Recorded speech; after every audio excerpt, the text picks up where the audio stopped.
Olá, eu sou o Júlio César, estou cursando Sistemas da Informação. Olá, meu nome é Pedro Farias, eu curso Ciência da Computação. Bom, a gente vai apresentar o trabalho sobre Curry usando Haskell e Python como linguagem para exemplos. Começando explicando o que é Curry. Ele não é uma comida indiana muito boa. Curry, a definição clássica, diz o seguinte: dada uma função f do tipo f de x e y para z, a técnica de Curry pode transformar a expressão de Curry para f de y para z. Essa notação matemática, na primeira vista, ela pode assustar um pouco. Portanto, eu vou explicar de uma maneira um pouquinho mais fácil de assimilar. Bom, o Curry não é nada mais, nada menos que uma função que pega os parâmetros, uma de cada vez. Ou seja, os parâmetros eles são passados de forma parcial e não todos ao mesmo tempo. Resumindo, o Curry é o encadeamento de várias funções. Bom, agora falando um pouco sobre a história do Curry. O Curry foi criado pelo Haskell Brooks Curry, que é um matemático estadunidense, que deu nome ao método Curry, né, e também à linguagem da programação Haskell. Bom, ele é conhecido pelo seu trabalho na lógica combinatória, continuando o conceito inicial do matemático soviético Moses Schonfinkel. Bom, não, Curry fez um trabalho fantástico na área da lógica combinatória. Seu trabalho matemático envolvendo a lógica e a análise combinatória inspirou e norteou uma série de princípios na área da computação, principalmente no que se diz a respeito justamente ao paradigma funcional ao qual falamos agora, e no cálculo lambda, uma das bases do paradigma funcional. Além disso, Curry fundamentou o conceito importantíssimo para o paradigma funcional. Conceito este que, em sua homenagem, recebeu seu nome, Curry. Bom, para exemplificar um pouco de tudo que a gente falou, vamos implementar aqui em Haskell como ficaria uma função Curry, né?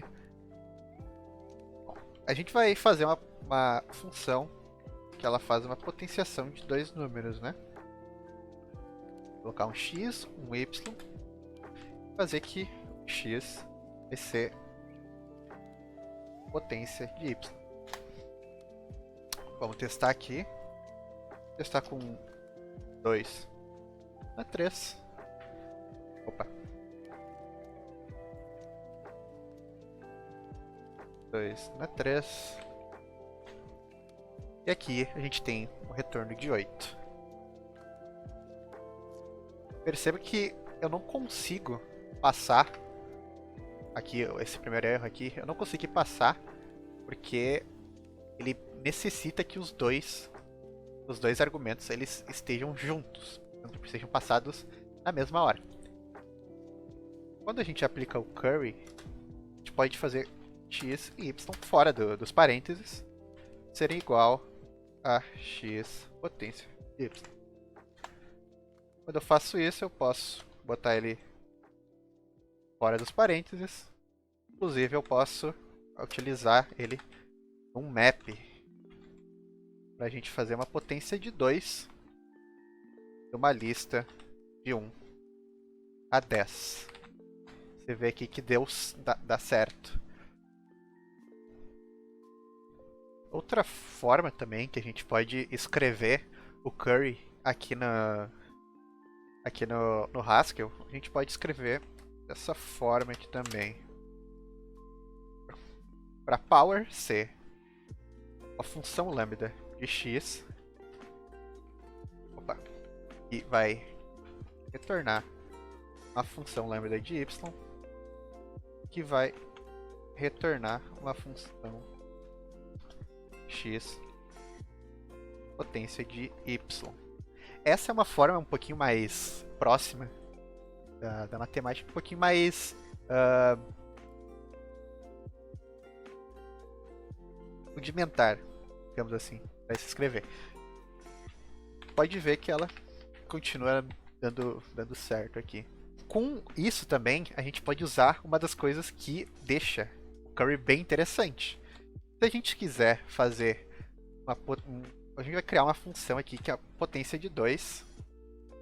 E essa função, ela vai ser power 2.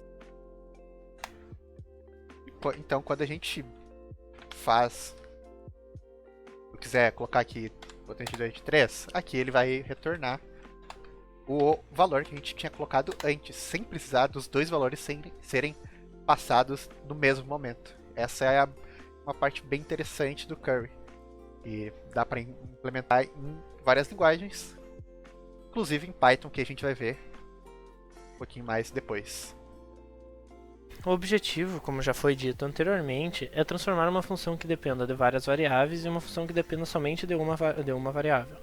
Ou, no caso, num outro jeito de exemplificar isso, seria uma função que receba as variáveis de acordo com a disponibilidade delas. Caso uma variável esteja disponível no começo do programa, você já possa passar essa variável para a função, e ao longo do programa, quando as outras variáveis forem sendo disponibilizadas, elas possam ser indo passadas. Bom, mas por que complicar tanto, né? Qual que é a vantagem de se utilizar o método de Curry? Método Curry. Bom, a utilidade, né? Não é bem uma utilidade, é mais uma conceito da linguagem funcional, que é a proximidade à matemática. A linguagem funcional tenta ao máximo se aproximar da matemática, com a ideia de não ter o efeito colateral, sem sair do escopo da matemática. Então precisamos que a função receba só um argumento, porque nenhuma função matemática recebe mais um argumento. Assim, o Curry é mais para fazer com que ela seja mais próxima à matemática mesmo. Bom, aqui temos um pequeno exemplo do que seria uma função sem o método Curry, e logo depois eu vou apresentar uma função com o método Curry. Tá, o que seria essa função sem o Curry? É simplesmente uma função de multiplicação que recebe dois parâmetros, duas variáveis, e retorna como resultado da multiplicação a multiplicação das duas variáveis. Neste caso, eu coloquei o número 2 e 2, então o resultado terá de ser 4. Bom, isso é uma função sem o Curry. O que seria a função com o Curry? Bom, isso é um exemplo de declaração, né? Não é bem assim, depende de qual linguagem você vai usar, mas isso é um exemplo mais geral.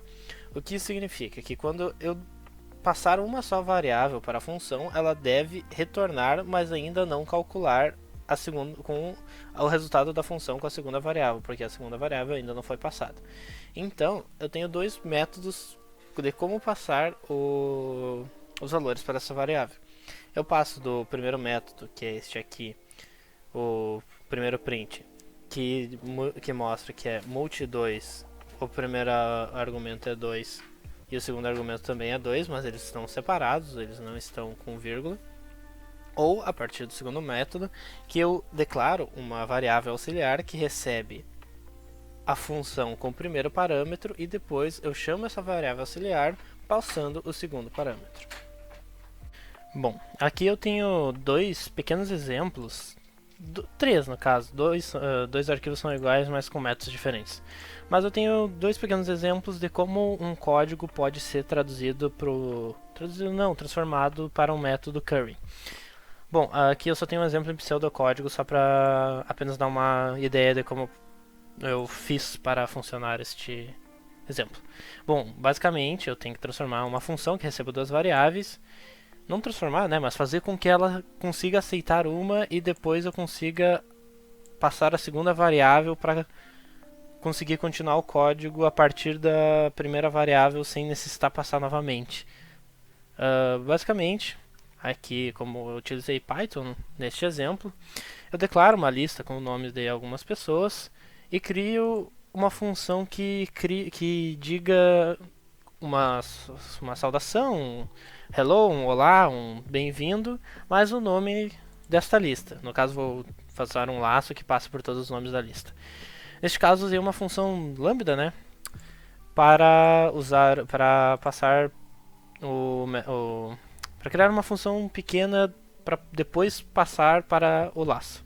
Neste caso, eu chamei a função greeting, passei o primeiro parâmetro como sendo o hello e a lista de nomes como o último parâmetro. Neste caso, ainda não passei a lista de nomes como último parâmetro, eu só adicionei o hello. Depois, assim, nesse caso, eu só passei a primeira variável, é basicamente o início do curry. Eu passei essa primeira variável e atribuí a uma outra variável, que é basicamente como se ela não é bem uma variável, ela age mais como uma segunda função. Aí, no caso, essa segunda função precisa receber o próximo argumento, que seria a lista de nomes. Aqui eu declaro um pequeno laço, que percorre a lista de nomes e concatena junto à saudação. Vou exemplificar aqui, né? Rodar o código. Neste caso, not courage. E ele concatena o hello com o nome a qual eu coloquei na lista. Bom, agora eu tenho um outro exemplo que utiliza uma biblioteca muito útil para este caso de currying que existe no Python, que é a functools. E eu importo a função partial. A função partial me permite com que eu passe somente um argumento.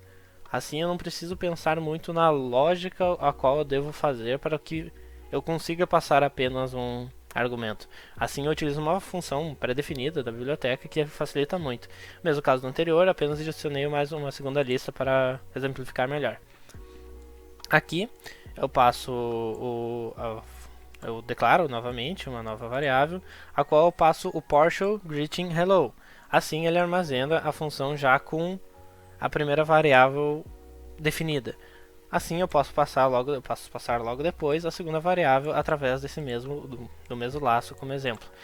Neste caso aqui eu quis demonstrar um exemplo de como isso se torna útil. Claro, é um exemplo muito simples e pequeno. Aqui não há um impacto que teria num código gigante. Mas como você pode ver, eu declaro apenas uma vez o hello. Eu não preciso escrever novamente a função greeting com a saudação hello para utilizar nas duas listas. Eu apenas utilizo dois laços, né? Neste caso, com as listas separadamente. Assim, ele vai rodar para mim.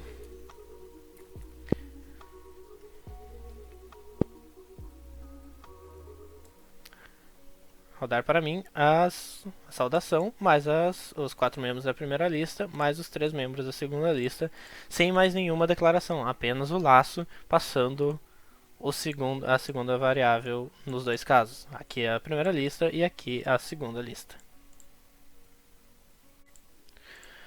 Aqui eu possuo um outro exemplo do currying com um método um pouco mais diferente, além dos outros dois já mostrados anteriormente. Neste, eu declaro uma função change, a qual eu consigo receber 3 funções para aplicar elas como se fosse recursivamente, mas não recursivamente. Seria como se fosse uma cadeia de funções. Para este caso, eu declaro uma função auxiliar que vai receber um valor x, ok? E aqui está o exemplo de como as funções serão aplicadas. Como você pode ver, a função d é aplicada primeiro. Logo, eu preciso passar a primeira função a ser aplicada primeiro e a última função a ser aplicada... ao contrário, no caso. A primeira função aplicada deve ser o último parâmetro e a primeira função aplicada deve ser o primeiro parâmetro. Assim, eu criei 3 funções. Com o objetivo de... eu preciso calcular quantos segundos há em uma quantidade x de dias. Neste caso, eu fiz uma função de dias para hora, horas para minutos e minutos para segundos. Eu poderia simplesmente colocar uma função que calculasse todos os parâmetros diretamente, mas assim sai do escopo da lógica da programação funcional. Então assim, seguindo o paradigma, eu declaro uma função change que vai receber essas 3 funções, minutes to seconds, hours to minutes e days to hour. Assim, eu declaro uma variável que recebe essa função. Assim, essa variável recebe o valor de quantos dias devem ser transformados para horas. Passando o valor 10, eu vou, neste caso, como eu disse anteriormente, a última função é a primeira a ser aplicada. Os 10 dias serão transformados na quantidade respectiva de horas, na quantidade respectiva de minutos e depois na quantidade respectiva de segundos. atribuindo assim a variável e, ok? Vou exemplificar aqui no arquivo. Como você pode ver, 864 mil segundos. Caso eu troque, para uma demonstração melhor, o valor tem que ser metade do valor, 482 mil segundos. As vantagens do Curry são o reaproveitamento. Usando o Curry, a gente pode criar uma série de funções genéricas que, quando combinadas, podem chegar à funcionalidade que desejamos aplicando esse conceito clássico. Ela também é um jeito muito elegante também de se escrever o código. Ele fica mais limpo, mais clean. E que, que, que já puxa também a outra vantagem, que é a legibilidade do código. É muito mais... O código fica muito mais limpo. E isso é muito importante, porque depois para tu fazer manutenção, ou se tu quiser fazer alguma modificação no código, é muito importante ele ser legível. Então, isso é uma vantagem muito boa do método Curry. Além de que a legibilidade também ela vai reduzir um pouco dos possíveis pontos de efeitos colaterais durante a alteração do código. O mais interessante da nossa pesquisa é que a gente descobriu uma forma de deixar os nossos códigos um pouco mais elegantes e legíveis, né? O que nos dá uma vantagem no mercado de trabalho, visto que a legibilidade de código é muito importante para um programador. Percebemos também que a gente usou o Curry praticamente em todas, na real, né? Todas as práticas de Haskell, porque o Haskell ele é uma linguagem onde as funções elas todas são curried. E também temos que lembrar, né, que o currying é mais complexo de se aplicar em linguagens que não são puramente funcionais, porque linguagens puramente funcionais se baseiam nessa ideia, então elas intrinsecamente são compostas por esse método ou conceito, mas com um pouco de lógica e pela facilidade que o Python apresenta, ele é uma linguagem de alto nível, não tão alto quanto o Haskell, mas é uma linguagem de alto nível, então foi fácil aplicar esse tipo de conceito na linguagem, que a gente desenvolveu umas funções muito interessantes que demonstraram bem o conceito de currying.